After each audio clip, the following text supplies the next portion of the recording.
देखिए, जो स्टेप्स है ना, ये कभी भी परमानेंटली 100% ख़त्म नहीं किया जा सकता। इसको कंट्रोल किया जा सकता है, ख़त्म नहीं कर सकते।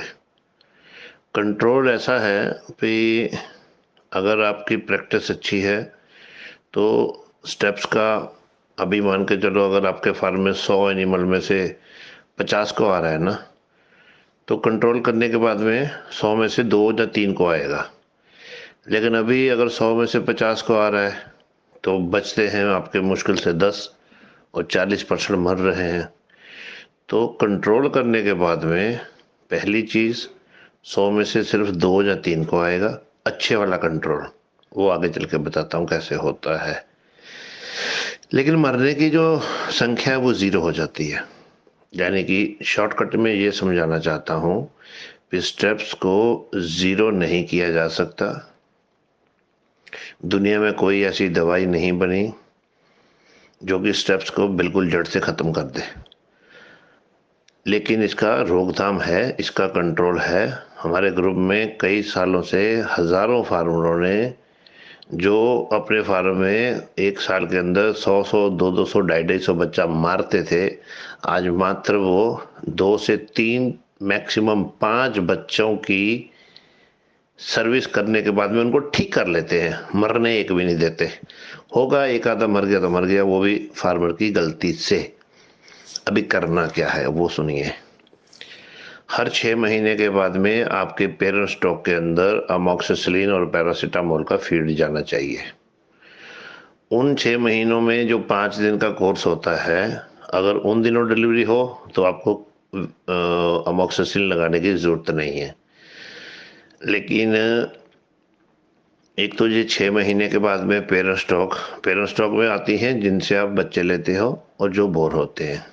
इनको फीड के अंदर 1 क्विंटल फीड में 60 ग्राम अमोक्सिसिलिन और पैरासीटामोल, ये दोनों एंटीबायोटिक्स, एक एंटीबायोटिक है और एक फीवर के लिए, ये दोनों जाएंगे ही जाएंगे हर 6 महीने। उसके बाद में फीमेल डिलीवर होती है तो उसको 1 दिन पहले अमोक्सिसिलिन लगाना बहुत ही ज़्यादा ज़रूरी है। जैसे ही बच्चे बाहर आते हैं उनको खस्सी जब भी करते हो, कोशिश हो पहले हफ्ते में खस्सी हो जाए। मेल हो फीमेल हो कुछ भी हो, सबको अमोक्सिसिलिन लगना ज़रूरी है। 4th स्टेप है, जब बच्चे आपकी स्टार्टर फीड खाते हैं, जब तक स्टार्टर खाएंगे तब तक उनकी फीड में अमोक्सिसिलिन होना चाहिए। अगर ये आप चारों स्टेप फॉलो करते हो फिर भी स्टेप्स आएगा, लेकिन बच्चा मरेगा नहीं।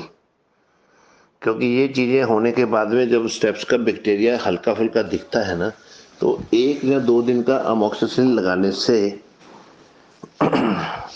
बच्चे ठीक हो जाते हैं। लेकिन इन चारों में से स्टार्टर फीड में भी कई लोग मिला लेते हैं, लेकिन बहुत कम लोग। ये अमोक्सिसिलिन वैसे फीमेल को लगा लिया, खस्सी करने समय लगा लिया, ये 2 स्टेप्स तो 90% लोग करते हैं। पेरेंट स्टॉक में अमोक्सिसिलिन, पैरासीटामोल और स्टार्टर फीड में बहुत कम लोग डालते हैं। लेकिन जिन लोगों ने अपने फार्मों को ठीक किया है, इसी ग्रुप में बहुत हैं, या फिर पिछले साल बहुत और भी थे जो इस बार नहीं भी जुड़े, जिनको फार्मिंग करनी आ गई, उन लोगों के फार्म पे आज स्टेप्स की दिक्कत नहीं आती। अगर आती हुई है तो एक आधा इंजेक्शन लगाने से ठीक हो जाती है। और जिन लोगों के 3-3, 5-5 दिन इंजेक्शन लगाने के बाद में भी जानवर ठीक नहीं होते, उनके पेरेंट स्टॉक में इतना ज़्यादा बैक्टीरियल लोड है कि वो 2-3 दिन के इंजेक्शन से बच्चा नहीं बचता, क्योंकि बच्चे की इम्यूनिटी बहुत कमज़ोर होती है। बच्चों को इम्यूनिटी कहाँ से मिलेगी? पेरेंट्स से। तो अगर पेरेंट स्टॉक स्ट्रॉन्ग होगा तो बच्चों में भी वो स्ट्रॉन्गनेस आएगी।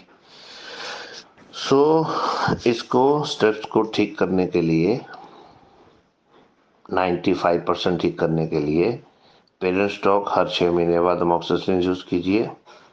फीमेल डिलीवर होने से 1 दिन पहले अमोक्सिसिलिन लगाइए, उसके बाद में खस्सी करने के समय लगाइए और स्टार्टर फीड में चलाइए।